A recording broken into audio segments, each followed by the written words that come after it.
Hello students, ਅੱਜ ਦੇ ਇਸ ਵੀਡੀਓ ਦੇ ਵਿੱਚ ਆਪਾਂ ਡਿਸਕਸ ਕਰਾਂਗੇ ਈ ਗਵਰਨੈਂਸ ਦੇ application area. E governance different type of facilities ਆਪਾਂ ਨੂੰ ਪ੍ਰੋਵਾਈਡ ਕਰਦੇ ਆ, ਜੋ ਆਪਾਂ ਪਿਛਲੇ ਲੈਕਚਰ ਦੇ ਵਿੱਚ ਡਿਸਕਸ ਕੀਤਾ ਸੀ। ਅੱਜ ਆਪਾਂ ਡਿਸਕਸ ਕਰਦੇ ਹਾਂ ਕਿ ਕਿਸ ਏਰੀਆ ਦੇ ਵਿੱਚ ਆਪਾਂ ਨੂੰ ਈ ਗਵਰਨੈਂਸ ਨੇ ਸਰਵਿਸਿਜ਼ ਪ੍ਰੋਵਾਈਡ ਕੀਤੀਆਂ ਨੇ। ਪਹਿਲਾ ਹੈਗਾ ਕਮਰਸ਼ੀਅਲ ਏਰੀਆ। ਕਮਰਸ਼ੀਅਲ ਦੇ ਵਿੱਚ ਆਉਂਦਾ ਬੇਟਾ ਜੋ ਵੀ ਪਬਲਿਕ ਆਮ ਰੂਟੀਨ ਸਰਵਿਸਿਜ਼ ਹੁੰਦੀਆਂ, like income tax, custom duty and excise duty.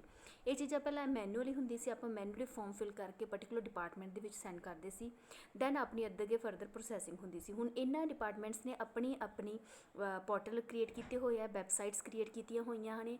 ਉੱਥੇ ਇਹਨਾਂ ਦੇ ਜਿਹੜੇ ਹੈਗੇ ਆ ਆਪਾਂ ਫਾਰਮ ਫਿਲ ਕਰਦੇ ਹਾਂ ਅਤੇ ਉਹਦੇ ਤੋਂ ਹੀ ਆਪਣੀ ਸਾਰੀ ਪ੍ਰੋਸੈਸਿੰਗ ਹੁੰਦੀ ਹੈ। ਯਾਨੀ ਹੁਣ ਆਪਾਂ ਨੂੰ ਆਫਿਸਿਸ ਦੇ ਵਿੱਚ ਇੱਕ ਲੰਬੀ ਕਿਊ ਦੇ ਵਿੱਚ ਰੁਕਣ ਦੀ ਜ਼ਰੂਰਤ ਨਹੀਂ ਹੈ। ਆਪਾਂ ਘਰ ਬੈਠੇ ਹੀ ਇਹਨਾਂ ਤਿੰਨਾਂ ਡਿਊਟੀ ਜਿਹੜੇ ਹੈਗੇ ਆ ਡਿਪਾਰਟਮੈਂਟਸ ਹੈ ਉਹਨਾਂ ਤੋਂ ਸਰਵਿਸਿਜ਼ ਲੈ ਸਕਦੇ ਹਾਂ। ਨੈਕਸਟ ਹੈ ਯੂਟੀਲਿਟੀ ਪੇਮੈਂਟਸ। ਲਾਈਕ ਆਪਾਂ ਜਦੋਂ ਪੇ ਕਰਦੇ ਹਾਂ, ਆਪਣੇ ਕੋਲ ਇਲੈਕਟ੍ਰੀਸਿਟੀ ਆ, ਵਾਟਰ ਐਂਡ ਟੈਲੀਫੋਨ ਬਿਲਸ ਆਉਂਦੇ ਨੇ ਆਪਣੇ ਘਰ, ਅਤੇ ਉਹ ਆਪਾਂ ਹੁਣ ਘਰ ਬੈਠੇ ਆਪਣੇ ਉਹਦੇ ਰਾਹੀਂ ਡਿਵਾਈਸਿਸ ਦੇ ਰਾਹੀਂ, ਤੁਸੀਂ ਆਪਣੇ ਫੋਨ ਦੇ ਰਾਹੀਂ ਡਿਫਰੈਂਟ ਐਪਸ ਨੂੰ ਯੂਜ਼ ਕਰਕੇ ਪੇਟੀਐਮ ਦੇ ਰਾਹੀਂ ਜਾਂ ਕਿਸੇ ਵੀ ਤਰੀਕੇ ਦੇ ਨਾਲ ਇਹਨਾਂ ਬਿਲਸ ਨੂੰ ਪੇ ਕਰ ਸਕਦੇ ਹੋ without visiting there offices. Next ਹੈ ਐਗਰੀਕਲਚਰ ਸੈਕਟਰ। ਫਰਟੀਲਾਈਜ਼ਰ, ਸੀਡਸ, ਇਹ ਚੀਜ਼ਾਂ ਦੀ ਜਿਹੜੀ ਹੈਗੀ ਆ, ਪਹਿਲਾਂ ਆਪਾਂ ਪਰਟੀਕੂਲਰ ਸ਼ੌਪ 'ਤੇ ਜਾ ਕੇ ਇਹਨਾਂ ਚੀਜ਼ਾਂ ਨੂੰ ਖਰੀਦਦੇ ਹਾਂ, ਅਤੇ ਹੁਣ ਜਿਹੜਾ ਇਹ ਚੀਜ਼ਾਂ ਪ੍ਰੋਵਾਈਡ ਹੁੰਦੀਆਂ ਨੇ ਆਪਾਂ ਨੂੰ ਔਨਲਾਈਨ, ਅਤੇ ਡਿਲੀਵਰੀ ਹੋ ਜਾਂਦੀ ਹੈ। ਕੈਸ਼ ਔਨ ਡਿਲੀਵਰੀ ਹੋ ਜੇ, ਭਾਵੇਂ ਆਪਾਂ ਚੈੱਕ ਦੇ ਰਾਹੀਂ ਪੇਮੈਂਟ ਕਰ ਦਈਏ, ਅਤੇ ਸਰਵਿਸ ਜਿਹੜੀਆਂ ਹੈਗੀਆਂ ਇਹ ਬਾਰੇ ਜਿਹੜੀਆਂ ਐਗਰੀਕਲਚਰ ਨਾਲ ਰਿਲੇਟਿਡ ਜਿੰਨੀਆਂ ਵੀ ਆਪਾਂ ਨੂੰ ਬੀਜ ਵਗੈਰਾ ਜਾਂ ਰੇਹਾਂ ਸਪਰੇਆਂ ਜੋ ਆਪਾਂ ਖਰੀਦਦੇ ਹਾਂ, ਉਹ ਆਪਾਂ ਨੂੰ ਘਰੇ ਡਿਲੀਵਰ ਹੋ ਜਾਂਦੀਆਂ ਨੇ। ਪਬਲਿਕ ਇਨਫੋਰਮੇਸ਼ਨ, ਲਾਈਕ ਆਪਾਂ ਕਿਸੇ ਵੀ ਇੰਪਲੋਇਮੈਂਟ ਦੇ ਬਾਰੇ ਨਿਊਜ਼, ਜਾਂ ਕਿਸੇ ਹੌਸਪੀਟਲ ਦੇ ਵਿੱਚ ਜਾਂ ਰੇਲਵੇ ਦੀ ਨਿਊਜ਼, ਲਾਈਕ ਰੇਲਵੇ ਦੇ ਵਿੱਚ ਆਪਾਂ ਕਿਤੇ ਆਪਣੀ ਟਿਕਟ ਦੀ ਬੁੱਕ ਕਰਾਉਣਾ ਹੁੰਦਾ ਹੈਗਾ, ਠੀਕ ਹੈ, ਹੌਸਪੀਟਲ ਦੇ ਵਿੱਚ ਆਪਾਂ ਆਪਣੇ ਡਾਕਟਰ ਤੋਂ ਅਪਾਇੰਟਮੈਂਟ ਲੈਣੀ ਹੈ, ਤਾਂ ਜਾਂ ਕਿਸੇ ਵੀ ਟਾਈਪ ਦੀ ਇਨਫੋਰਮੇਸ਼ਨ, ਕੋਈ ਇੰਪਲੋਇਮੈਂਟ ਦੀ ਕੋਈ ਨਿਊਜ਼ ਲੈਣੀ ਹੈ, ਤਾਂ ਇਹ ਸਾਰੀਆਂ ਇਨਫੋਰਮੇਸ਼ਨ ਹੁਣ ਆਪਾਂ ਨੂੰ ਇਹਨਾਂ ਦੇ ਪੋਰਟਲ 'ਤੇ ਵੈਬਸਾਈਟਸ 'ਤੇ ਈਜ਼ੀਲੀ ਮਿਲ ਜਾਂਦੀਆਂ ਨੇ, ਅਤੇ ਆਪਾਂ ਆਪਣਾ ਫਰਦਰ ਜੋ ਵੀ ਆਪਣੇ ਕੋਲ ਸਰਵਿਸ ਚਾਹੀਦੀ ਹੈ, ਜਾਂ ਜਿਸ ਟਾਈਪ ਦੀ ਆਪਣੇ ਕੋਲ ਇਨਫੋਰਮੇਸ਼ਨ ਚਾਹੀਦੀ ਹੈ, ਜਾਂ ਜਿਸ ਟਾਈਪ ਦੀ ਆਪਾਂ ਫੈਸਿਲਿਟੀ ਇਹਨਾਂ ਤੋਂ ਲੈਣੀ ਹੁੰਦੀ ਹੈ, ਉਹ ਬੁਕਿੰਗ ਵਗੈਰਾ ਸਭ ਕੁਛ ਔਨਲਾਈਨ ਕਰਵਾ ਸਕਦੇ ਹਾਂ।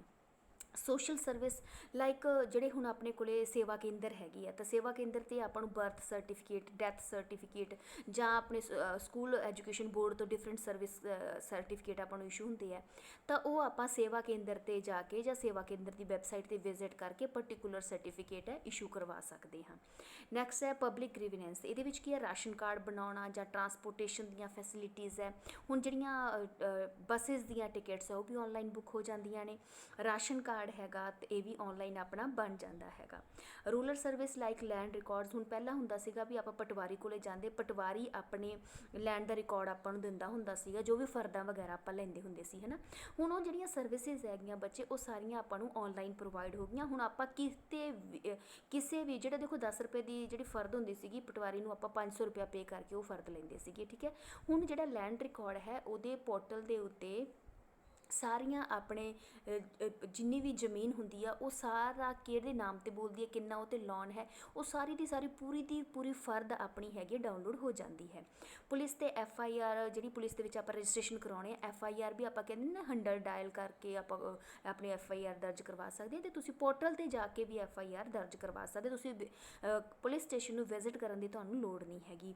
ਕੋਈ ਚੀਜ਼ ਮਿਲੀ ਹੈ ਜਾਂ ਕੋਈ ਚੀਜ਼ ਲੋਸਟ ਹੋਈ ਹੈ, ਉਹਦੀ ਡਿਟੇਲ ਹੈ, ਉਹ ਵੀ ਤੁਸੀਂ ਉੱਥੇ ਪਰਟੀਕੂਲਰ ਫਾਰਮ ਪਏ ਆ, ਉੱਥੇ ਫਾਰਮ ਨੂੰ ਫਿਲ ਕਰਕੇ ਉਹਦੀ ਜਿਹੜੀ ਹੈਗੀ ਹੈ ਰਜਿਸਟ੍ਰੇਸ਼ਨ ਕਰਵਾ ਸਕਦੇ ਹੋ। ਨੈਕਸਟ ਹੈ ਈ ਵੋਟਿੰਗ। ਹੁਣ ਦੇਖੋ ਜਦੋਂ ਆਪਣੇ ਕੋਲ ਬਹੁਤੇ ਸਰਵੇ ਇੱਦਾਂ ਹੋ ਜਾਂਦੇ ਹੈਗੇ ਕਿ ਆਪਾਂ ਉੱਥੇ ਵੋਟਿੰਗ ਕਰਦੇ ਹਾਂ, ਫਲਾਣੀ ਪਾਰਟੀ ਲਈ ਵੋਟ ਕਰੋ ਜਾਂ ਫਲਾਣੇ ਗੈਜਟ ਲਈ ਵੋਟ ਕਰੋ, ਕਿ ਤੁਸੀਂ ਨਾ ਕਿੰਨਾ ਕੁ ਲਾਈਕ ਕਰਦੇ ਹੋ। ਸਟਾਰਸ ਆਪਾਂ ਦਿੰਦੇ ਆ ਨਾ, ਕਿ 5 ਸਟਾਰ ਦੇ ਦਿਓ, 4 ਸਟਾਰ ਦਿਓ ਪਰਟੀਕੂਲਰ ਮੂਵੀ ਨੂੰ, ਗਾਣੇ ਨੂੰ। Same as it is equipment, devices, ਜਾਂ ਕਿਸੇ ਵੀ ਤਰ੍ਹਾਂ ਦੀ ਜੋ ਵੀ ਨਵੀਂ ਸਰਵਿਸ ਜੋ ਗੌਰਮੈਂਟ ਲਾਂਚ ਕਰਦੀ ਹੈ, ਹਰ ਟਾਈਪ 'ਤੇ ਆਪਾਂ ਨੇ ਆਪਣਾ ਉਹਨਾਂ ਦਾ ਸਰਵੇ ਕਰਦੇ ਨੇ, ਅਤੇ ਉਹ ਆਪਣੀ ਈ ਵੋਟਿੰਗ ਦੇ ਰਾਹੀਂ ਉਹ ਆਪਣੀ ਜਿਹੜੀ ਹੈ ਵੋਟ ਕੰਸੀਡਰ ਕਰਦੇ ਹੈ। ਨੈਕਸਟ ਹੈ ਵਹੀਕਲ ਰਜਿਸਟ੍ਰੇਸ਼ਨ। ਪਹਿਲਾਂ ਹੁੰਦਾ ਸੀ ਵਹੀਕਲ ਦੀ ਰਜਿਸਟ੍ਰੇਸ਼ਨ ਕਰਾਉਣ ਦੇ ਲਈ ਆਪਾਂ ਨੂੰ ਪਰਟੀਕੂਲਰ ਆਫਿਸ ਦੇ ਵਿੱਚ ਜਾਣਾ ਪੈਂਦਾ ਸੀ, ਹੁਣ ਇਹਦੀ ਰਜਿਸਟ੍ਰੇਸ਼ਨ ਵੀ ਤੁਸੀਂ ਔਨਲਾਈਨ ਕਰ ਸਕਦੇ ਹੋ। ਟ੍ਰਾਂਜੈਕਸ਼ਨ ਕਰਨੀ ਹੈ, ਟ੍ਰਾਂਜੈਕਸ਼ਨ ਲਾਈਕ ਤੁਸੀਂ ਮਨੀ ਟ੍ਰਾਂਸਫਰ ਕਰਨਾ ਇੱਕ ਜਗ੍ਹਾ ਤੋਂ ਦੂਜੀ ਜਗ੍ਹਾ ਦੇ ਉੱਤੇ, ਤਾਂ ਇਹ ਸਰਵਿਸ ਨੇ ਤੁਹਾਨੂੰ ਹੈਗੀਆਂ ਜਿਹੜੀਆਂ ਇਹ ਗਵਰਨਮੈਂਟ ਨੇ ਤੁਹਾਨੂੰ ਡਿਫਰੈਂਟ ਟਾਈਪ ਦੀਆਂ ਜਿਹੜੀਆਂ ਹੈ ਟ੍ਰਾਂਜੈਕਸ਼ਨ ਫੈਸਿਲਿਟੀਜ਼ ਹੈ। ਭੀਮ ਹੈ, ਇੱਕ ਸੌਫਟਵੇਅਰ ਹੈ, ਇੱਕ ਐਪ ਹੈ ਜਿਹਦੇ ਰਾਹੀਂ ਤੁਸੀਂ ਇੱਕ ਅਕਾਊਂਟ ਤੋਂ ਦੂਜੇ ਅਕਾਊਂਟ ਦੇ ਵਿੱਚ ਮਨੀ ਦੀ ਟ੍ਰਾਂਜੈਕਸ਼ਨ ਕਰ ਸਕਦੇ ਹੋ, ਤੁਹਾਨੂੰ ਬੈਂਕ ਵਿਜ਼ਿਟ ਕਰਨ ਦੀ ਲੋੜ ਨਹੀਂ ਹੈ। ਇਹ ਹੈਗੀਆਂ ਜਿਹੜੀਆਂ ਐਪਲੀਕੇਸ਼ਨ ਏਰੀਆ ਜਿੱਥੇ ਆਪਣੀ ਈ ਸਰਵਿਸਿਜ਼ ਯੂਜ਼ ਹੁੰਦੀਆਂ ਸੀ। ਨੈਕਸਟ ਆਪਣਾ ਹੈਗਾ ਕਿ ਈ ਗਵਰਨੈਂਸ ਕਿਹੜੇ ਚੈਲੰਜਸ ਨੂੰ ਫੇਸ ਕਰਦੀ ਹੈ। ਪਹਿਲਾ ਹੈਗਾ ਲੈਕ ਆਫ ਇੰਟੀਗ੍ਰੇਟਿਡ ਸਰਵਿਸਿਜ਼। ਜਦੋਂ ਇਹ ਸਰਵਿਸਿਜ਼ ਹੈ, ਹੁਣ ਆਪਾਂ ਕਹਿੰਦੇ ਸੀਗੇ ਕਿ ਆਧਾਰ ਕਾਰਡ ਯੂਜ਼ ਹੋ ਰਿਹਾ, ਆਧਾਰ ਕਾਰਡ ਹੈਗਾ ਯੂਨੀਕ ਆਈਡੈਂਟੀਫਿਕੇਸ਼ਨ ਹੈ, ਹਰ ਇੱਕ ਬੰਦੇ ਕੋਲ ਆਧਾਰ ਕਾਰਡ ਹੈ, ਉਹਦਾ ਬੈਂਕ ਦਾ ਜਿਹੜਾ ਡਿਟੇਲ ਹੈ ਉਹ ਆਧਾਰ ਕਾਰਡ ਦੇ ਨਾਲ ਜੁੜੀ ਹੋਈ ਹੈ। ਦੈਨ ਉਹ ਲੋਕ ਜਿਹੜੇ ਫਰਦਰ ਹੈਗੇ ਉਹ ਇਸ ਜਿਹੜੇ ਸਿਸਟਮ ਨਾਲ ਆਪਣਾ ਜਿਹੜਾ ਹੈ ਕਰਪਸ਼ਨ ਘੱਟ ਜਾਏਗੀ, ਠੀਕ ਹੈ। ਬਟ ਜਿਹੜੀ ਆਧਾਰ ਕਾਰਡ ਦੇ ਨਾਲ ਵੀ ਸਾਰੀਆਂ ਦੀਆਂ ਸਾਰੀਆਂ ਸਰਵਿਸਿਜ਼ ਲਿੰਕ ਨਹੀਂ ਹੋ ਪਾਈਆਂ ਪ੍ਰੋਪਰਲੀ, ਅਤੇ ਇਹਦਾ ਇੰਟੀਗ੍ਰੇਸ਼ਨ ਕੀ ਹੁੰਦਾ ਕਿ ਇੱਕ ਸੈਂਟਰ ਲੈਵਲ 'ਤੇ ਜੁੜਨਾ, ਸੈਂਟਰ ਲੈਵਲ 'ਤੇ ਉਹ ਨਹੀਂ ਜੁੜ ਪਾਇਆ। ਇਹ ਜਿਹੜਾ ਮੇਜਰ ਚੈਲੰਜ ਹੈ ਜਿਹੜਾ ਗਵਰਨਮੈਂਟ ਫੇਸ ਕਰ ਰਹੀ ਹੈ ਐਟ ਪ੍ਰੈਜ਼ੈਂਟ। ਦੂਸਰਾ ਹੈਗਾ ਪਾਪੂਲੇਸ਼ਨ। ਇੰਡੀਆ ਦੀ ਆਬਾਦੀ ਇੰਨੀ ਜ਼ਿਆਦਾ ਹੈਗੀ ਹੈ ਕਿ ਹਰ ਟਾਈਪ ਦੀ ਸਰਵਿਸ, ਹਰ ਟਾਈਪ ਦੀ ਅਵੇਅਰਨੈਸ ਉਹ ਪਾਪੂਲੇਸ਼ਨ ਤੱਕ ਨਹੀਂ ਪਹੁੰਚ ਪਾਉਂਦੀ, ਅਤੇ ਇੰਨੀ ਜ਼ਿਆਦਾ ਆਬਾਦੀ ਨੂੰ ਮੈਨੇਜ ਕਰਨਾ ਵੀ ਬਹੁਤ ਜ਼ਿਆਦਾ ਟਫ ਟਾਸਕ ਹੈ। ਈ ਗਵਰਨੈਂਸ ਦੇ ਸਾਹਮਣੇ ਸਾਰਿਆਂ ਨਾਲੋਂ ਵੱਡਾ ਚੈਲੰਜ ਹੈ ਕਿ ਈ ਗਵਰਨਮੈਂਟ ਹੈ ਜਿਹੜੀਆਂ ਆਨਲਾਈਨ ਸਰਵਿਸਿਜ਼ ਪ੍ਰੋਵਾਈਡ ਕਰ ਦਿਓ, ਬਟ ਜਿਹੜੇ ਲੋਕ ਅਵੇਅਰ ਹੀ ਨਹੀਂ ਹੈ ਉਹਨਾਂ ਵਾਸਤੇ ਤੁਸੀਂ ਕੀ ਸਰਵਿਸ ਦੇ ਦੋਗੇ। ਨੈਕਸਟ ਹੈ clarity about objective. Particular application ਕਿਸ ਪਰਪਸ ਵਾਸਤੇ ਬਣਾਈ ਗਈ ਹੈ ਇਹਦੀ ਕਲੈਰਿਟੀ ਵੀ ਨਹੀਂ ਹੁੰਦੀ। ਇਹ ਮੇਜਰ ਚੈਲੰਜ ਹੈ। ਇੱਕ ਆਪਣੇ ਕੋਲੇ ਪੋਰਟਲ ਹੈਗਾ ਜਿੱਥੇ ਹਰ ਟਾਈਪ ਦੀ ਆਪਾਂ ਸਕਾਲਰਸ਼ਿਪ ਫਿਲ ਕਰਦੇ ਹਾਂ, ਨੈਸ਼ਨਲ ਪੋਰਟਲ ਹੈਗਾ ਸਕਾਲਰਸ਼ਿਪ ਦਾ, ਬਟ ਉੱਥੇ ਕੀ ਹੈਗਾ ਆਪਣਾ ਆਬਜੈਕਟਿਵ ਹੈਗਾ ਕਿ ਹਰ ਬੰਦਾ ਉੱਥੇ ਜਾਵੇ, ਹਰ ਸਟੂਡੈਂਟ ਉੱਥੇ ਜਾਵੇ, ਸਕਾਲਰਸ਼ਿਪ ਲਈ ਅਪਲਾਈ ਕਰਦੇ, ਇਹ ਹੈਗਾ ਉਹਦਾ ਮੇਨ ਆਬਜੈਕਟਿਵ। ਬਟ ਉਸ ਸਰਵਿਸ ਤੋਂ ਅਵੇਅਰ ਕਿੰਨੇ ਕੁ ਲੋਕ ਹੈ, ਉਹਨਾਂ ਨੂੰ ਕਲੀਅਰ ਹੀ ਨਹੀਂ ਹੈ ਲੋਕਾਂ ਨੂੰ ਕਿ ਇਸ ਪਰਟੀਕੂਲਰ ਪੋਰਟਲ ਦਾ ਕੀ ਬੈਨੀਫਿਟ ਹੈਗਾ, ਕਿੱਦਾਂ ਮੈਂ ਇਹ ਤੋਂ ਐਡਵਾਂਟੇਜਸ ਲਵਾਂ। ਮਿਸਕਨਸੈਪਸ਼ਨ ਅਬਾਊਟ ਇਨਫੋਰਮੇਸ਼ਨ ਟਰਾਂਸਪੇਰੈਂਸੀ, ਕਿ ਇਨਫੋਰਮੇਸ਼ਨ ਜਿਹੜੀ ਹੈਗੀ ਆ ਟਰਾਂਸਪੇਰੈਂਸੀ ਉਹਦੀ ਮਿਸਕਨਸੈਪਸ਼ਨ ਹੈ ਲੋਕਾਂ ਦੇ ਵਿੱਚ। ਲਾਈਕ ਹੈਗੀ ਆ ਕਿ ਆਪਣੀ ਕੋਈ ਆਪਾਂ ਨੂੰ ਕਹਿ ਦੇ ਕਿ ਆਹ ਵਾਲੀ ਜਿਹੜੀ ਇਨਫੋਰਮੇਸ਼ਨ ਹੈਗੀ ਆ ਇਹ ਬਿਲਕੁਲ ਕਰੈਕਟ ਇਨਫੋਰਮੇਸ਼ਨ ਹੈ, ਅਤੇ ਆਪਾਂ ਨੂੰ ਆਈਡੀਆ ਤਬ ਤੱਕ ਨਹੀਂ ਹੋਏਗਾ ਜਦ ਤੱਕ ਆਪਾਂ ਆਪਾਂ ਉਸ ਚੀਜ਼ ਨਾਲ ਡੀਲ ਨਹੀਂ ਕਰਦੇ। ਆਪਣੇ ਕੋਲ ਇੱਕ ਮਿਸਕਨਸੈਪਸ਼ਨ, ਇੱਕ ਗਲਤ ਜਿਹਾ ਆਈਡੀਆ, ਗਲਤ ਜਿਹਾ ਅੰਦਾਜ਼ਾ ਲੱਗਿਆ ਹੋਇਆ ਹੈਗਾ ਕਿ ਜਿਹੜੀ ਇਨਫੋਰਮੇਸ਼ਨ ਹੈ ਉਹ ਟਰਾਂਸਪੇਰੈਂਟ ਹੈ ਜਾਂ ਨਹੀਂ ਹੈ। ਆਪਾਂ ਨੂੰ ਲੱਗਦਾ ਕਿ ਜਿਹੜੀ ਗਵਰਨਮੈਂਟ ਨੇ ਸਰਵਿਸਿਜ਼ ਪ੍ਰੋਵਾਈਡ ਕੀਤੀਆਂ ਕਿ ਆਨਲਾਈਨ ਸਰਵਿਸਿਜ਼ ਜਿੰਨੀਆਂ ਵੀ ਹੈਗੀਆਂ ਉਹ ਟਰਾਂਸਪੇਰੈਂਟ ਸਰਵਿਸ ਹੈ, ਅਤੇ ਹਰ ਟਾਈਪ ਦੀ ਜਿਹੜੀ ਹੈਗੀ ਹੈ ਇਨਫੋਰਮੇਸ਼ਨ ਉਹ ਪਬਲਿਕ ਉਸ ਤੋਂ ਲੈ ਸਕਦੀ ਹੈ, ਬਿਲਕੁਲ ਐਕੂਰੇਟ ਰਿਜ਼ਲਟ ਉਹਨਾਂ ਨੂੰ ਮਿਲਣਗੇ। ਬਟ ਆਪਣਾ ਆਈਡੀਆ ਹੈਗਾ ਕਿ ਫਿਰ ਵੀ ਐਕੂਰੇਟ ਰਿਜ਼ਲਟ ਨਹੀਂ ਮਿਲਦੇ, ਭਾਵੇਂ ਆਨਲਾਈਨ ਚੀਜ਼ਾਂ ਹੋ ਰਹੀਆਂ ਨੇ, ਆਨਲਾਈਨ ਫੰਡਸ ਆਪਣੇ ਜਿਹੜੇ ਹੈਗੇ ਆ ਗਵਰਨਮੈਂਟ ਯੂਜ਼ ਕਰ ਰਹੀ ਆ ਉਹ ਟਰਾਂਸਪੇਰੈਂਟ ਹੈਗੇ, ਬਟ ਫਿਰ ਵੀ ਆਪਾਂ ਉਹਨਾਂ 'ਤੇ ਟਰਸਟ ਨਹੀਂ ਕਰਦੇ। ਲੋਕਲਾਈਜੇਸ਼ਨ ਦੇ ਵਿੱਚ ਕੀ ਹੈਗਾ ਕਿ ਜਦੋਂ ਲੋਕਲ ਲੈਵਲ ਦੇ ਉੱਤੇ ਆਪਾਂ ਜਦੋਂ ਸਰਵਿਸ ਦੇਣੀਆਂ ਹੁੰਦੀਆਂ, ਹੁਣ ਦੇਖੋ ਸੈਂਟਰਲ ਗਵਰਨਮੈਂਟ ਨੇ ਕੋਈ ਸਕੀਮ ਪਾਸ ਕੀਤੀ ਹੈ, ਸੈਂਟਰਲ ਗਵਰਨਮੈਂਟ ਤੋਂ ਉਹ ਸਟੇਟ ਗਵਰਨਮੈਂਟ ਤੱਕ ਆਉਂਦੀ ਹੈ, ਸਟੇਟ ਗਵਰਨਮੈਂਟ ਤੋਂ ਡਿਸਟ੍ਰਿਕਟ ਲੈਵਲ ਤੱਕ ਆਉਂਦੀ ਹੈ, ਡਿਸਟ੍ਰਿਕਟ ਲੈਵਲ ਤੋਂ ਬਲਾਕ ਲੈਵਲ ਤੱਕ ਆਉਂਦੀ ਹੈ, ਬਲਾਕ ਤੋਂ ਉਹ ਵਿਲੇਜਸ ਤੱਕ ਜਾਂਦੀ ਹੈ। ਜਦੋਂ ਉਹ ਲੋਕਲਾਈਜ਼ ਹੁੰਦੀ ਆ ਉਦੋਂ ਕਿੰਨਾ ਉਹਨਾਂ 'ਤੇ ਟਾਈਮ ਲੱਗਦਾ ਹੈ, ਅਤੇ ਉਹ ਇੰਨੀ ਸਪੀਡਲੀ ਨਹੀਂ ਟਰੈਵਲ ਕਰਦੀ, ਅਤੇ ਲੋਕਾਂ ਨੂੰ ਅਵੇਅਰ ਕਰਨਾ ਬਹੁਤ ਜ਼ਿਆਦਾ ਟਾਈਮ ਕੰਜ਼ਿਊਮ ਕਰਦਾ ਹੈ। ਨੈਕਸਟ ਹੈ ਪ੍ਰੋਪਰ ਬਜਟ ਨਹੀਂ ਹੁੰਦੇ। ਕੋਈ ਵੀ ਸਕੀਮ ਲਾਂਚ ਕਰਨੀ ਹੈ, ਹਰ ਚੀਜ਼ 'ਤੇ ਪੈਸਾ ਲੱਗਦਾ, ਬਟ ਜਦੋਂ ਸਰਕਾਰਾਂ ਪੈਸੇ ਹੈ, ਉਹ ਬਜਟ ਹੈ, ਉਹ ਪ੍ਰੋਪਰ ਉਹਨਾਂ ਸਰਵਿਸਿਜ਼ ਨੂੰ ਨਹੀਂ ਦਿੱਤਾ ਜਾਂਦਾ, ਅਲਾਟ ਨਹੀਂ ਹੁੰਦਾ, ਤਾਂ ਉਹ ਸਰਵਿਸਿਜ਼ ਹੈ ਜਾਂ ਜੋ ਵੀ ਪੋਰਟਲ ਹੈ ਜਾਂ ਜੋ ਵੀ ਗਵਰਨਮੈਂਟ ਦੀਆਂ ਜਿਹੜੀਆਂ ਫੈਸਿਲਿਟੀਜ਼ ਹੈ ਪਬਲਿਕਸ ਵਾਸਤੇ, ਤਾਂ ਉਹ ਪਬਲਿਕ ਕੋਲੇ ਨਹੀਂ ਪਹੁੰਚਦੀਆਂ। ਪੂਅਰ IT ਲਿਟਰੇਸੀ, IT ਬਾਰੇ, ਇਨਫੋਰਮੇਸ਼ਨ ਟੈਕਨੋਲੋਜੀ ਬਾਰੇ ਜਿਹੜੀਆਂ ਹੈਗੀਆਂ ਲੋਕਾਂ ਦੀ ਅਵੇਅਰਨੈਸ ਬਹੁਤ ਜ਼ਿਆਦਾ ਲੋ ਹੈ, ਬਹੁਤ ਪੂਅਰ ਜਿਹੜਾ ਹੈਗਾ ਲਿਟਰੇਸੀ ਰੇਟ ਹੈਗਾ IT ਸੈਕਟਰ ਦੇ ਬਾਰੇ। ਤਾਂ ਲੋਕ ਜਦੋਂ ਅਵੇਅਰ ਨਹੀਂ ਹੈ IT ਸੈਕਟਰ ਤੋਂ, ਦੈਨ ਉਹ ਇਸ ਤੋਂ ਐਡਵਾਂਟੇਜਸ ਵੀ ਨਹੀਂ ਲੈ ਸਕਦੇ। ਨੈਕਸਟ ਹੈ security threats and legal issues. Security, ਹੁਣ ਆਪਾਂ ਫੇਸਬੁੱਕ ਹੈ, ਸੋਸ਼ਲ ਮੀਡੀਆ ਯੂਜ਼ ਕਰਦੇ ਹਾਂ, ਭੀਮ 'ਤੇ ਟ੍ਰਾਂਜੈਕਸ਼ਨ ਕਰਤੀ ਮਨੀ ਦੀ, ਤਾਂ ਹਰ ਟਾਈਪ ਦੇ ਜਦੋਂ ਆਪਾਂ ਇਸ ਟਾਈਪ ਦੀ ਟ੍ਰਾਂਜੈਕਸ਼ਨ ਕਰਦੇ ਤਾਂ ਆਪਣੇ ਮਾਈਂਡ ਦੇ ਵਿੱਚ ਇੱਕ ਡਰ ਜ਼ਰੂਰ ਹੁੰਦਾ ਕਿ ਜੋ ਮੈਂ ਪਿੰਨ ਆਪਣਾ ਐਂਟਰ ਕਰਦੀ ਹਾਂ, ਅਕਾਊਂਟ ਨੰਬਰ ਐਂਟਰ ਕਰ ਰਹੀ ਹਾਂ, ਕੀ ਉਹ ਸਿਕਿਉਰ ਹੈਗਾ।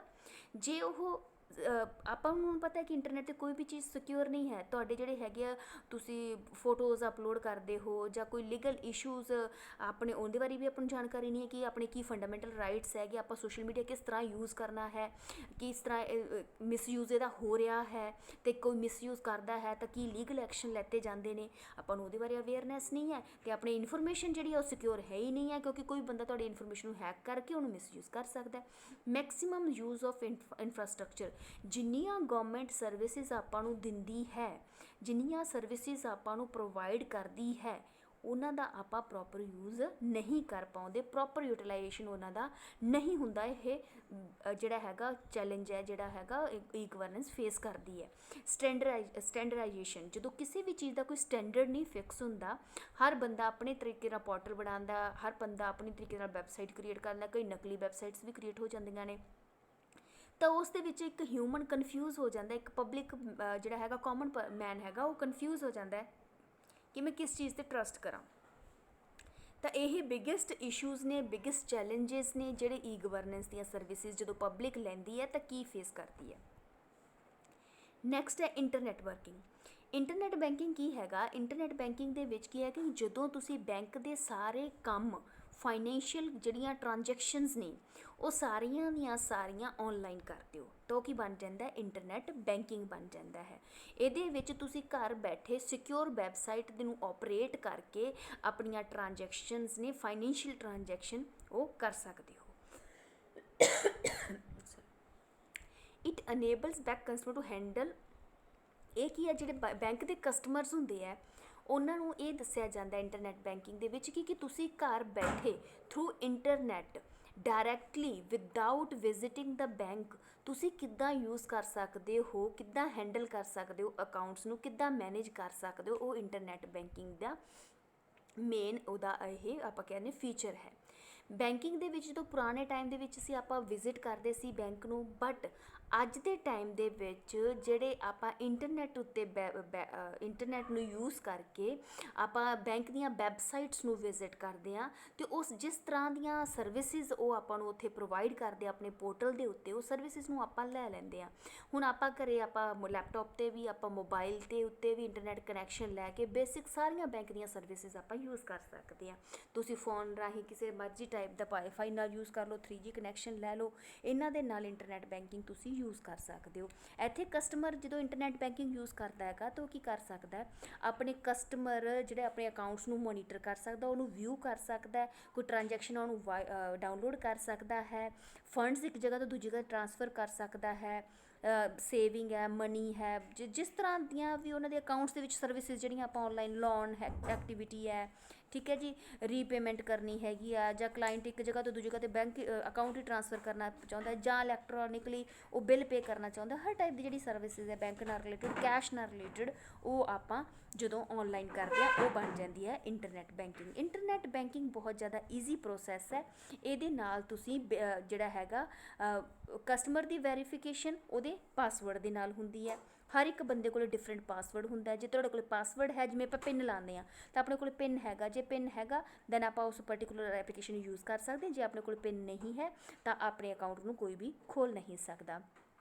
ਦੋ ਟਾਈਪ ਦੀਆਂ ਜਿਹੜੀਆਂ ਬੈਂਕ ਆਪਾਂ ਨੂੰ ਸਰਵਿਸਿਜ਼ ਪ੍ਰੋਵਾਈਡ ਕਰਦਾ, ਪਹਿਲਾ ਹੈ ਟ੍ਰਾਂਜੈਕਸ਼ਨਲ ਐਕਟੀਵਿਟੀ। ਇਹਦੇ ਵਿੱਚ ਫੰਡ ਟ੍ਰਾਂਸਫਰ ਹੁੰਦੇ, ਕੈਸ਼ ਟ੍ਰਾਂਸਫਰ ਹੁੰਦਾ ਇੱਕ ਜਗ੍ਹਾ ਤੋਂ ਦੂਜੇ ਅਕਾਊਂਟ ਦੇ ਵਿੱਚ, ਬਿੱਲ ਦੀ ਪੇਮੈਂਟ ਹੁੰਦੀ ਹੈ, ਲੋਨ ਦੀਆਂ ਐਪਲੀਕੇਸ਼ਨ, ਟ੍ਰਾਂਜੈਕਸ਼ਨ। ਨੋਨ ਟ੍ਰਾਂਜੈਕਸ਼ਨਲ ਐਕਟੀਵਿਟੀ ਹੁੰਦੀ ਜਿਵੇਂ ਤੁਹਾਡੀਆਂ ਚੈੱਕ ਬੁੱਕ, ਉਹਦੇ ਵਾਸਤੇ ਤੁਸੀਂ ਰਿਕੁਐਸਟ ਪਾਉਣੀ ਹੈ, ਐਪਲੀਕੇਸ਼ਨ ਲਿਖਣੀ ਹੈ, ਆਪਣੀ ਪੇਮੈਂਟ ਨੂੰ ਕਿਸੇ ਨੂੰ ਸਟੋਪ ਕਰਨਾ ਤਾਂ ਇੱਕ ਮੈਸੇਜ ਟਾਈਪ ਕਰੋ, ਜੋ ਮੈਸੇਜ ਤੁਹਾਡੇ ਕੋਲ ਆਉਂਦਾ ਕਿ do you want to stop this payment, then stop 'ਤੇ ਕਲਿੱਕ ਕਰ ਦਿਓ, ਤੁਹਾਡੇ ਜਿਹੜੇ ਇਹ ਟ੍ਰਾਂਜੈਕਸ਼ਨ ਨਹੀਂ ਹੋਏਗੀ। ਆਪਣੇ ਅਕਾਊਂਟ ਨੂੰ ਵਿਊ ਕਰਨਾ, ਹੁਣ ਦੇਖੋ ਆਪਾਂ ਇਹਨਾਂ ਐਕਟੀਵਿਟੀ ਦੇ ਵਿੱਚ ਆਪਾਂ ਟ੍ਰਾਂਜੈਕਸ਼ਨਸ ਨਹੀਂ ਕਰ ਰਹੇ, ਆਪਾਂ ਮਨੀ ਟ੍ਰਾਂਸਫਰ ਨਹੀਂ ਕਰ ਰਹੇ।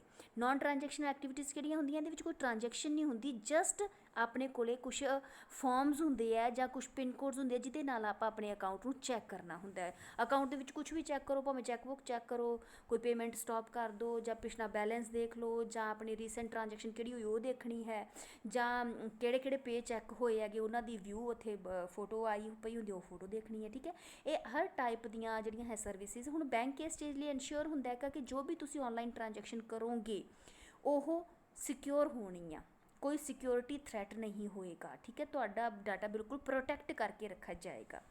ਇੰਪੋਰਟੈਂਸ ਨੈਟਵਰਕਿੰਗ, ਇੰਟਰਨੈਟ ਵਰਕਿੰਗ ਦੀਆਂ ਕੀ ਹੈਗੀਆਂ ਇਹਦੇ ਨਾਲ? ਪਹਿਲੀ ਜਿਹੜੀ ਐਡਵਾਂਟੇਜ ਹੈ ਬੇਟੀ ਉਹ ਇਹਦੀ ਇਹ ਹੈ ਕਿ ਇਹਦੇ ਨਾਲ ਜਿਹੜਾ ਹੈਗਾ ਟ੍ਰਾਂਜੈਕਸ਼ਨ ਬਹੁਤ ਜ਼ਿਆਦਾ ਫਾਸਟ ਸਪੀਡ 'ਤੇ ਹੁੰਦੀ ਹੈ। ਬੈਂਕਿੰਗ ਬਹੁਤ ਜ਼ਿਆਦਾ ਫਾਸਟ ਸਪੀਡ 'ਤੇ ਹੁੰਦੀ ਹੈ, ਐਫੀਸ਼ੀਐਂਟ ਪ੍ਰੋਪਰ ਹੁੰਦੀ ਹੈ, ਬਿਲਕੁਲ ਸੇਫ ਹੁੰਦੀ ਹੈ। ਨੈਕਸਟ ਹੈ ਇਹ ਜਿਹੜਾ ਹੈਗਾ, ਜਿਹੜਾ ਪਹਿਲਾਂ ਆਪਾਂ ਬੈਂਕ ਦੇ ਵਿੱਚ ਜਾ ਕੇ ਟ੍ਰਾਂਜੈਕਸ਼ਨ ਕਰਦੇ ਸੀ ਤਾਂ ਆਪਾਂ ਅੱਜ ਚੈੱਕ ਲਾਇਆ ਤਾਂ ਅਗਲਾ ਕਹੇਗਾ 2 ਦਿਨਾਂ ਬਾਅਦ ਤੁਹਾਡੇ ਕੋਲ ਪੈਸੇ ਟ੍ਰਾਂਸਫਰ ਹੋਣਗੇ, ਬਟ ਹੁਣ ਤੁਸੀਂ ਇਹਦੇ ਵਿੱਚ ਕੀ ਹੈਗਾ, ਚੈੱਕ ਦੀ ਐਂਟਰੀ ਕਰੋ, ਨਾਲ ਦੀ ਨਾਲ ਤੁਹਾਡੇ ਮਨੀ ਦੇ ਵਿੱਚ ਅਪਡੇਟ ਹੋ ਜਾਂਦੀ ਹੈ, ਤੁਹਾਡਾ ਟ੍ਰਾਂਜੈਕਸ਼ਨ ਇਮੀਡੀਏਟਲੀ ਰਨ ਹੁੰਦੀ ਹੈ। ਕਹਿੰਦਾ ਇਹਦੇ ਨਾਲ ਆਪਾਂ ਇੰਟਰਨੈਸ਼ਨਲ ਲੈਵਲ ਦੇ ਉੱਤੇ ਵੀ ਬੈਂਕਿੰਗ ਕਰ ਸਕਦੇ ਹਾਂ, ਠੀਕ ਹੈ, ਇੰਟਰਨੈਸ਼ਨਲ ਲੈਵਲ ਦੇ ਉੱਤੇ ਵੀ ਮਨੀ ਟ੍ਰਾਂਸਫਰ ਹੋ ਜਾਂਦੀ ਹੈ। ਕਹਿੰਦੇ ਜੀ ਜੇ ਤੁਹਾਡੇ ਕਹਿਣਾ it allow you to can access your account any time, 24 ਘੰਟੇ 365 ਦਿਨ ਹਰ ਵੀਕ ਦੇ ਹਰ ਦਿਨ ਤੁਸੀਂ ਟ੍ਰਾਂਜੈਕਸ਼ਨ ਕਰ ਸਕਦੇ ਹੋ, ਹਰ ਜਿਹੜੀ ਹੈ ਫੈਸਿਲਿਟੀ ਲੈ ਸਕਦੇ ਹੋ। ਪਹਿਲਾਂ ਹੁੰਦਾ ਸੀ ਵਰਕਿੰਗ ਆਵਰਸ ਦੇ ਵਿੱਚ ਲਿਮਿਟਿਡ ਡੇਜ਼ ਦੇ ਵਿੱਚ ਹੀ ਆਪਾਂ ਆਪਣੇ ਜਿਹੜੇ ਹੈਗੇ ਆ ਬੈਂਕਿੰਗ ਦੇ ਕੰਮ ਕਰ ਸਕਦੇ ਸੀ, ਬੈਂਕ ਦੇ ਕੰਮ ਕਰ ਸਕਦੇ ਸੀ, ਬਟ ਹੁਣ ਆਪਾਂ ਘਰ ਬੈਠੇ 24 ਘੰਟੇ ਹੀ ਕਿਸੇ ਮਰਜ਼ੀ ਟਾਈਮ ਆਪਣੀ ਟ੍ਰਾਂਜੈਕਸ਼ਨ ਕਰ ਸਕਦੇ ਹਾਂ। ਜਿਹੜਾ ATM ਦੀ ਸਪੀਡ ਨਾਲੋਂ ਜ਼ਿਆਦਾ ਫਾਸਟਲੀ, ਜ਼ਿਆਦਾ ਸਪੀਡ ਇਹਦੀ ਐਕੂਰੇਟ ਐਂਡ ਕਨਫਰਮ ਜਿਹੜੀ ਸਪੀਡ ਹੁੰਦੀ ਹੈ ਇਹਦੀ ਮਤਲਬ ਵੀ ਟ੍ਰਾਂਜੈਕਸ਼ਨ ਦੀ ਬੈਸਟ ਸਪੀਡ ਹੁੰਦੀ ਹੈਗੀ as compare to ATM the transaction ਤੋਂ। ਇਟ ਅਲਾਓ ਕਿਉਂਕਿ ATM ਦੇ ਵਿੱਚ ਆਪਾਂ ਜਦੋਂ ਵਿਜ਼ਿਟ ਕਰਦੇ ਆ ਸਮਟਾਈਮਸ ਬੈਲੈਂਸ ਨਹੀਂ ਹੁੰਦਾ ਜਾਂ ਕਿਸੇ ਤਰ੍ਹਾਂ ਹੋਰ ਦੀ ਆਪਾਂ ਨੂੰ ਪ੍ਰੋਬਲਮ ਆ ਜਾਂਦੀ ਹੈ, ਈਜ਼ੀਲੀ ਅਪਡੇਟ ਹੋ ਜਾਂਦਾ, ਤੁਹਾਡਾ ਮੇਨਟੇਨ ਰਹਿੰਦਾ ਅਕਾਊਂਟ, ਹਰ ਦਿਨ ਦੀ ਟ੍ਰਾਂਜੈਕਸ਼ਨ ਹੈ ਤੁਹਾਨੂੰ ਹਰ ਦਿਨ ਦੀ ਹਰ ਸੈਕਿੰਡ ਦੀ ਟ੍ਰਾਂਜੈਕਸ਼ਨ ਹੈ ਜਿਹੜੀ ਤੁਹਾਡੇ ਰਿਕਾਰਡ ਦੇ ਵਿੱਚ ਜਾਂਦੀ ਹੈ, ਠੀਕ ਹੈ ਜੀ। ਤੁਹਾਨੂੰ ਅਨਅਥੋਰਾਈਜ਼ਡ ਜਿਹੜਾ ਹੈਗਾ ਡਾਟਾ ਜਿਹੜੇ ਟ੍ਰਾਂਜੈਕਸ਼ਨਸ ਨਹੀਂ ਹੁੰਦੀਆਂ ਉਹਦੇ ਬਾਰੇ ਤੁਹਾਨੂੰ ਇਮੀਡੀਏਟਲੀ ਆਈਡੀਆ ਆ ਜਾਂਦਾ ਕਿ ਤੁਹਾਡੇ ਅਕਾਊਂਟ ਦੇ ਵਿੱਚੋਂ 10,000 ਰੁਪਏ ਟ੍ਰਾਂਸਫਰ ਹੋ ਰਿਹਾ। ਜੇ ਤਾਂ ਤੁਸੀਂ ਹੋ ਦੈਨ ਤੁਸੀਂ ਉਹਨਾਂ 'ਤੇ ਯੈਸ 'ਤੇ ਕਲਿੱਕ ਕਰੋਗੇ, ਜੇ ਤੁਸੀਂ ਉਸ 'ਤੇ ਸਟਾਪ 'ਤੇ ਕਲਿੱਕ ਕਰਤਾ ਨਾਲ ਦੀ ਨਾਲ ਤੁਹਾਡੀ ਟ੍ਰਾਂਜੈਕਸ਼ਨ ਕੀ ਹੋ ਜਾਏਗੀ, ਸਟਾਪ ਹੋ ਜਾਏਗੀ। ਬਹੁਤ ਜ਼ਿਆਦਾ ਫਾਸਟਰ ਸਪੀਡ ਹੈਗੀ ਹੈ, ਕੁਇਕਲੀ ਰਿਸੋਲਵ ਹੁੰਦੀਆਂ ਨੇ ਤੁਹਾਡੀਆਂ ਪ੍ਰੋਬਲਮਸ, ਇਹਦੇ ਨਾਲ ਤੁਸੀਂ ਐਫੀਸ਼ੀਐਂਟ ਇਫੈਕਟਿਵ ਵੇ ਦੇ ਨਾਲ ਤੁਸੀਂ ਇਹਨੂੰ ਯੂਜ਼ ਕਰ ਸਕਦੇ ਹੋ। ਸਿਕਿਉਰ ਸਾਈਟਸ ਹੁੰਦੀਆਂ ਨੇ, ਤੁਹਾਡਾ ਡਾਟਾ ਕਿਤੇ ਵੀ ਨਹੀਂ ਜਾਂਦਾ। ਇਟ ਇਜ਼ ਆਲਸੋ ਐਂਬੀਗਿਊਟ ਹੁੰਦੀਆਂ ਨੇ, ਤੁਸੀਂ ਕਿਸੇ ਤਰ੍ਹਾਂ ਦੀ ਕੋਈ ਪ੍ਰੋਬਲਮ ਫੇਸ ਕਰ ਰਹੇ ਹੋ ਤਾਂ ਉਸੇ ਟਾਈਮ ਤੁਹਾਡੀ ਪ੍ਰੋਬਲਮ ਸੋਲਵ ਕਰ ਦਿੱਤੀ ਜਾਂਦੀ ਹੈ। ਇਹਦੇ ਨਾਲ ਤੁਹਾਡਾ ਜਿਹੜਾ ਹੈਗਾ return of investment both saving and checking account, ਹਰ ਚੀਜ਼ਾਂ ਤੁਹਾਡੀਆਂ ਬਹੁਤ, ਜਿਵੇਂ ਤੁਸੀਂ ਬੈਂਕ ਨੂੰ ਸਿਰਫ ਆਪਣੀ ਡਿਟੇਲ ਚੈੱਕ ਕਰਨੀ ਹੈ ਜਾਂ ਤੁਸੀਂ ਆਪਣੇ ਸੇਵਿੰਗ ਅਕਾਊਂਟ ਜੋ ਵੀ ਕੁਛ ਇਨਵੈਸਟਮੈਂਟ ਦੇਖਣੀ ਹੈ ਹਰ ਚੀਜ਼ ਤੁਸੀਂ ਈਜ਼ੀਲੀ ਦੇਖ ਸਕਦੇ ਹੋ। ਡਿਸਐਡਵਾਂਟੇਜਸ ਇਹਦੀਆਂ ਕੀ ਹੈ? ਪਹਿਲੀ ਇਹਦੀ ਡਿਸਐਡਵਾਂਟੇਜਸ ਕੀ ਹੈ? Security concern. ਇਹਦੇ ਵਿੱਚ ਜਿਹੜੇ ਹੈਕਰਸ ਹੁੰਦੇ ਆ, ਹੈਕਰਸ ਤੁਹਾਡੀ ਵੈਬਸਾਈਟ ਦੇ ਵਿੱਚ ਤੁਹਾਡੇ ਅਕਾਊਂਟ ਦੀ ਇਨਫੋਰਮੇਸ਼ਨ ਕਦੋਂ ਵੀ ਹੈਕ ਕਰ ਸਕਦੇ ਹੈ। ਹੁਣ ਤੱਕ ਜੇ ਤੁਹਾਡਾ ਕਦੇ ਅਕਾਊਂਟ ਨਹੀਂ ਹੈਕ ਹੋਇਆ ਤਾਂ ਆਪਾਂ ਮੰਨ ਕੇ ਚੱਲੀਏ ਕਿ ਵੀ ਆਰ ਲੱਕੀ, ਆਪਾਂ ਲੱਕੀ ਹਾਂ, ਕਿਉਂਕਿ ਹੈਕਰਸ ਕੀ ਹੁੰਦੇ ਆ ਹਰ ਦਿਨ ਇੱਕ ਨਵਾਂ ਸੋਫਟਵੇਅਰ ਕ੍ਰੀਏਟ ਕਰਦੇ ਆ, ਕਿਸ ਤਰ੍ਹਾਂ ਪਿੰਸ ਦੇ ਕੰਬੀਨੇਸ਼ਨ ਬਣਾਏ ਜਾਂਦੇ ਨੇ ਹਰ ਦਿਨ। ਆਪਾਂ ਤਾਂ ਇਹ ਕਹਿੰਦੇ ਕਿ ਵੀਕ ਮੰਥ ਦੇ ਵਿੱਚ ਜਾਂ 6 ਮਹੀਨਿਆਂ ਬਾਅਦ ਆਪਣਾ ਪਿੰਨ ਕੋਡ ਚੇਂਜ ਕਰ ਦਿੱਤਾ ਜਾਵੇ, ਠੀਕ ਹੈ, ਤਾਂ ਕਿ ਆਪਣਾ ਜਿਹੜਾ ਡਾਟਾ ਬਿਲਕੁਲ ਸਿਕਿਉਰ ਰਹੇ। ਨੋਟ ਆਨ ਦਾ ਇਮੀਡੀਏਟ, ਹਰ ਟ੍ਰਾਂਜੈਕਸ਼ਨ ਇਮੀਡੀਏਟ ਨਹੀਂ ਹੁੰਦੀ। ਸਮਟਾਈਮਸ ਆਪਾਂ ਨੂੰ ਇਹ ਪ੍ਰੋਬਲਮ ਵੀ ਫੇਸ ਕਰਨੀ ਪੈਂਦੀ, ਆਪਣਾ ਇੰਟਰਨੈਟ ਨਹੀਂ ਚੱਲ ਰਿਹਾ ਅਤੇ ਆਪਾਂ ਨੂੰ ਉੱਧਰ ਟ੍ਰਾਂਜੈਕਸ਼ਨ ਕਰਤੀ, ਆਪਣੇ ਪੈਸੇ ਟ੍ਰਾਂਸਫਰ ਹੋ ਗਏ ਬਟ ਆਪਣੇ ਕੋਲ ਰਿਸਿਪਟ ਨਹੀਂ ਆਈ ਜਾਂ ਸਾਹਮਣੇ ਵਾਲੇ ਕੋਲ ਬੈਲੈਂਸ ਨਹੀਂ ਪਹੁੰਚਿਆ, ਆਪਣੇ ਕੱਟ ਹੋ ਗਏ ਉੱਧਰ ਨਹੀਂ ਪਹੁੰਚਿਆ। ਦੈਨ ਕਿਸੇ ਨਾ ਕਿਸੇ ਤਰ੍ਹਾਂ ਦੇ ਜਿਹੜੇ ਟੈਕਨੀਕਲ ਇਸ਼ੂਜ਼ ਸਾਹਮਣੇ ਆ ਜਾਂਦੇ ਆ। High cost of technology, obvious ਆਪਾਂ ਨੂੰ ਟੈਕਨੋਲੋਜੀ, ਆਪਾਂ ਨੂੰ ਵਾਈਫਾਈ ਵੀ ਕਰਨਾ ਪੈਣਾ, ਆਪਣਾ ਡਿਵਾਈਸਿਸ ਵੀ ਆਪਾਂ ਨੂੰ ਖਰੀਦਣੇ ਪੈਣੇ ਹੈਗੇ ਆ, ਠੀਕ ਹੈ, ਅਤੇ ਇਹਨਾਂ ਦੇ ਉੱਤੇ ਆਪਣੇ ਪੈਸੇ ਜ਼ਰੂਰ ਖਰਚ ਹੁੰਦੇ ਹੈ। ਇਹਦੇ ਲਈ ਤੁਹਾਨੂੰ ਬੇਸਿਕ ਕੰਪਿਊਟਰ ਸਕਿੱਲ ਅਤੇ ਇੰਟਰਨੈਟ ਦੀ ਨੌਲੇਜ ਹੋਣੀ ਬਹੁਤ ਜ਼ਰੂਰੀ ਹੈ। ਦੇਅਰ ਮੇ ਬੀ ਟੈਕਨੀਕਲ ਬ੍ਰੇਕਡਾਊਨਸ, ਕਈ ਵਾਰ ਟੈਕਨੀਕਲ ਪ੍ਰੋਬਲਮਸ ਆ ਜਾਂਦੀਆਂ ਨੇ ਜਿਸ ਕਰਕੇ ਆਪਣੀ ਪ੍ਰੋਬਲਮ ਆਪਣੇ ਜਿਹੜੀ ਹੈਗੀ ਹੈ ਇੰਟਰਨੈਟ ਬੈਂਕਿੰਗ ਸਕਸੈਸਫੁਲ ਨਹੀਂ ਹੋ ਪਾਉਂਦੀ, ਟ੍ਰਾਂਜੈਕਸ਼ਨ ਨਹੀਂ ਹੋ ਪਾਉਂਦੀ। Need an account with ISP, internet service provider ਵੀ। ਹੁਣ ਜੇ ਆਪਣਾ ਬੈਂਕ ਇੰਟਰਨੈਟ ਨਾਲ ਰਿਲੇਟਡ ਹੈ, ਜੇ ਬੈਂਕ ਔਨਲਾਈਨ ਹੈ ਦੈਨ ਆਪਣੀ ਟ੍ਰਾਂਜੈਕਸ਼ਨ ਔਨਲਾਈਨ ਹੋਣੀ ਆ, ਅਤੇ ਜੇ ਆਪਣੇ ਅਕਾਊਂਟ ਆ ਜਿੱਥੇ ਆਪਣਾ ਅਕਾਊਂਟ ਖੁੱਲ੍ਹਿਆ ਉਹ ਬੈਂਕ ਹੀ ਔਨਲਾਈਨ ਨਹੀਂ ਹੈਗਾ ਦੈਨ ਆਪਣੀਆਂ ਟ੍ਰਾਂਜੈਕਸ਼ਨਸ ਵੀ ਨਹੀਂ ਹੋਣੀਆਂ। ਇਹ ਜਿਹੜੇ ਬਿਗਨਰਸ ਦੇ ਲਈ ਇਹਨੂੰ ਓਪਰੇਟ ਕਰਨਾ ਬਹੁਤ ਜ਼ਿਆਦਾ ਔਖਾ ਹੁੰਦਾ ਹੈ। ਕਈ ਵਾਰ ਕੀ ਹੁੰਦਾ, ਦੇਰ ਮੇ ਵੀ ਕੰਪਲੈਕਸ ਟ੍ਰਾਂਜੈਕਸ਼ਨਸ ਵੀ ਹੋ ਜਾਂਦੀਆਂ ਨੇ, ਆਪਣੇ ਕਈ ਵਾਰ ਮਨੀ ਲਾਸ ਵੀ ਹੋ ਜਾਂਦੀ ਹੈ, ਪ੍ਰੋਬਲਮ ਇੱਦਾਂ ਦੀਆਂ ਵੀ ਹੋ ਜਾਂਦੀਆਂ ਨੇ, ਠੀਕ ਹੈ। Original setup will paying of time is a time consuming but ultimately with a time saver. ਕਹਿੰਦਾ ਜੀ ਹੁਣ ਟੈਕਨੋਲੋਜੀ ਦੇ ਉੱਤੇ ਆਪਾਂ ਡਿਪੈਂਡ ਜ਼ਰੂਰ ਕਰਦੇ ਹਾਂ ਪਰ ਟੈਕਨੋਲੋਜੀ ਕਦੋਂ ਧੋਖਾ ਦੇ ਜੇ ਆਪਾਂ ਨੂੰ ਇਸ ਗੱਲ ਦਾ ਵੀ ਕੋਈ ਆਈਡੀਆ ਨਹੀਂ ਹੁੰਦਾ। ਇਹ ਸੀਗੀਆਂ ਬੇਟਾ ਆਪਣੀਆਂ ਐਪਲੀਕੇਸ਼ਨਸ, ਅਤੇ ਉਸ ਤੋਂ ਬਾਅਦ internet banking the advantages and disadvantages. ਅੱਜ ਦੇ ਲੈਕਚਰ 'ਚ ਬੇਟਾ ਇੰਨਾ ਹੀ। ਅਗਰ ਕੋਈ ਇਸ਼ੂ ਹੈ ਦੈਨ ਤੁਸੀਂ ਮੈਨੂੰ ਕਮੈਂਟ ਸੈਕਸ਼ਨ 'ਚ ਲਿਖ ਸਕਦੇ ਹੋ। ਥੈਂਕ ਯੂ ਸੋ ਮਚ ਬੇਟਾ।